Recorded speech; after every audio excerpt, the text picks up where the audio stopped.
Olá, este é o Literatura Miojo e hoje falaremos sobre a obra Sobre a Natureza, do filósofo pré-socrático Parmênides de Eleia. Oi, pessoal. E o desafio hoje é grande, porque a gente vai mergulhar numa das ideias mais contraintuitivas da história, a de que a mudança é uma ilusão. Exatamente. E para começar, eu queria levantar um ponto que me parece fundamental. A gente tem aqui um texto filosófico super denso, mas ele não foi escrito como um tratado, né? Não mesmo. É um poema épico, em versos. Por que um filósofo escolheria a poesia para expressar ideias tão, assim, complexas? Olha, essa pergunta é a chave para entender a obra toda. A fonte que a gente está usando, a tradução poética do Pedro Barbieri, destaca justamente isso. A escolha de Parmênides pela poesia não foi tipo um capricho estético. Não foi só para deixar bonito. De jeito nenhum. O modo de escrita era uma parte essencial da mensagem dele. O ritmo, as imagens, tudo isso faz parte do argumento filosófico. Então, se a gente lesse uma daquelas traduções em prosa, mais acadêmicas, a gente estaria perdendo uma parte da experiência? Com certeza, a maioria dessas traduções foca só no conteúdo, sabe? Trata um texto de uma forma meio escolar. Fica mais frio, né? Exato. A proposta de uma tradução poética é justamente resgatar a experiência do texto como ele é, um poema. É tentar nos aproximar da obra sem o peso de, sei lá, mais de 2000 anos de comentários em cima. Deixar o texto respirar por si só. Isso, permitir que o ritmo e as imagens também comuniquem. O texto sugere que a obra deve ser lida não só como um argumento, mas como uma experiência quase religiosa, uma revelação. E essa ideia de revelação já começa logo de cara. O poema abre de uma forma muito cinematográfica. Não é um filósofo sentado à mesa, mas alguém em movimento. Sim, é uma jornada, uma viagem numa carruagem que é guiada pelas jovens do sol, as Helíades. E é uma viagem com uma direção bem clara. Muito clara.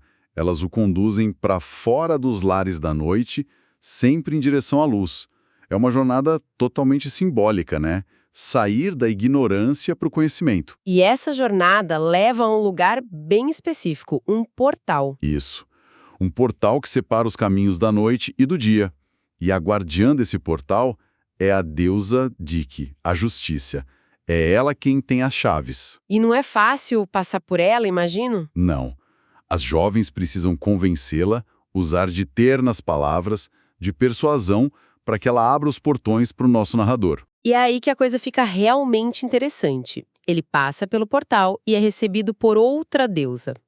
O que ela promete revelar para ele? Bom, primeiro ela o acolhe e diz que ele não está ali por um vil-sina, um acaso.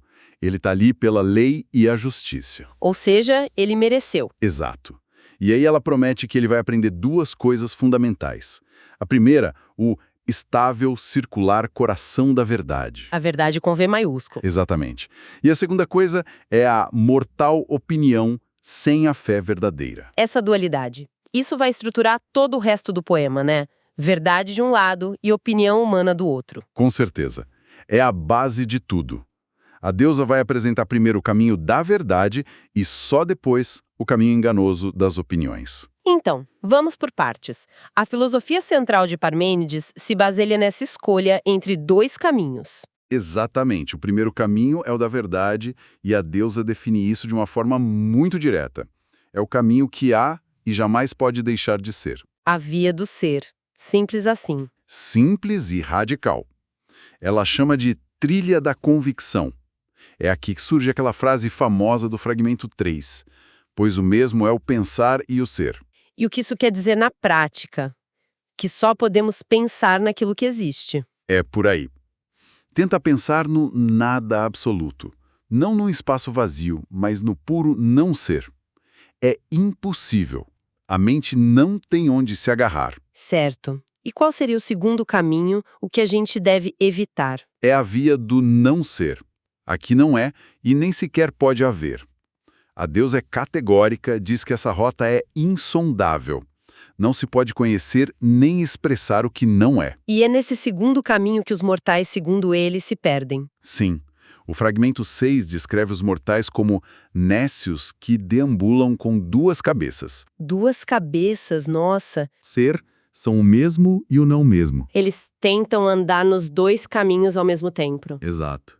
E a deusa adverte o narrador para afastar a mente dessa via e, mais importante, para julgar com a razão, com o tino, e não com os sentidos, que são enganosos. Certo, vamos aprofundar um pouco isso?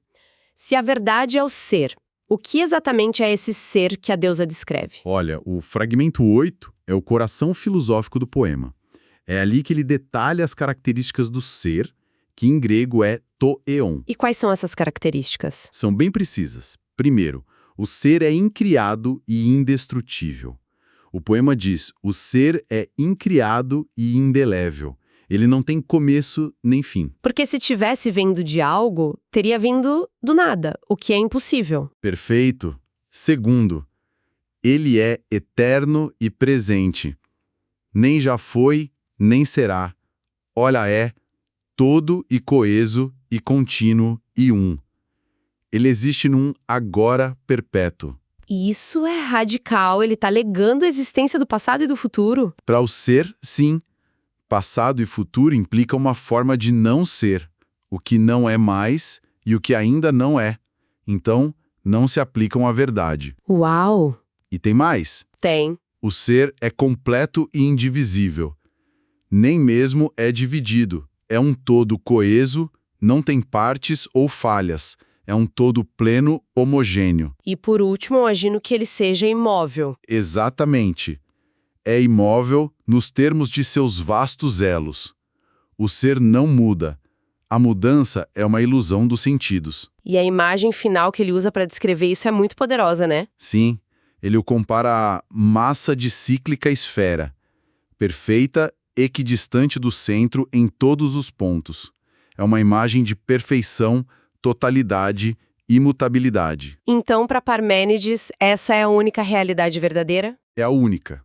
Tudo que a gente percebe, tipo o nascer e o morrer, e o ser e o não ser, o local que se altera e a cor nédia que muda, O mundo inteiro como a gente conhece? que são apenas nomes que os homens supõem ser real, pura ilusão. Mas se a realidade é esse ser único, imóvel, perfeito, como a gente explica o mundo que a gente vê? Cheio de mudança, de cores, de movimento. É aí que tá. Depois de revelar a verdade, a deusa passa para a segunda parte. Ela precisa explicar a cosmologia das opiniões mortais. Mesmo sabendo que é falsa? Exato. Ela chama de a humana opinião e de o erro na ordem do que expresso. É quase como se ela dissesse, ok, já te contei a verdade, agora eu vou te contar a história que vocês humanos contam para si mesmos para dar sentido a essa ilusão. É uma ótima forma de colocar. Ela apresenta um modelo para explicar o mundo sensível, e esse modelo se baseia em duas formas primordiais e opostas. Que seriam? A luz, que ela descreve como fogo etéreo, sutil, brando, Certo. e a noite, descrita como um corpo contrário, impérvia, densa e cerrada. E todo o universo que a gente conhece seria uma mistura dessas duas formas. Segundo essa opinião, sim. Os fragmentos finais, do 9 ao 19, descrevem a formação do céu, dos astros, da terra, até a origem da vida e a biologia humana. Então é uma cosmologia completa. Completíssima. Tudo baseado nessa dualidade de luz e noite. É uma explicação do nosso mundo, mas o poema sempre deixa claro que, embora seja uma história plausível para os nossos sentidos, ela pertence ao domínio da aparência. Não da verdade essencial do ser. Exatamente. É uma ficção bem elaborada, mas ainda assim uma ficção. No fim das contas, a mensagem dele é um confronto direto entre a lógica pura e a nossa experiência de vida, né?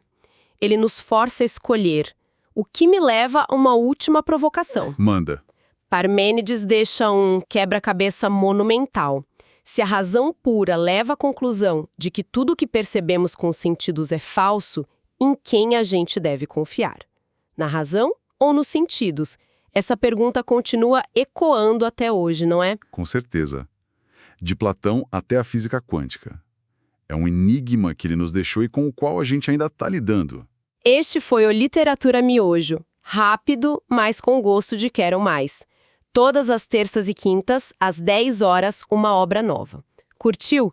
Então procure a obra original e experimente a leitura completa, pois nada substitui a leitura de um bom livro. A literatura te espera, sem pressa, mas com prazer.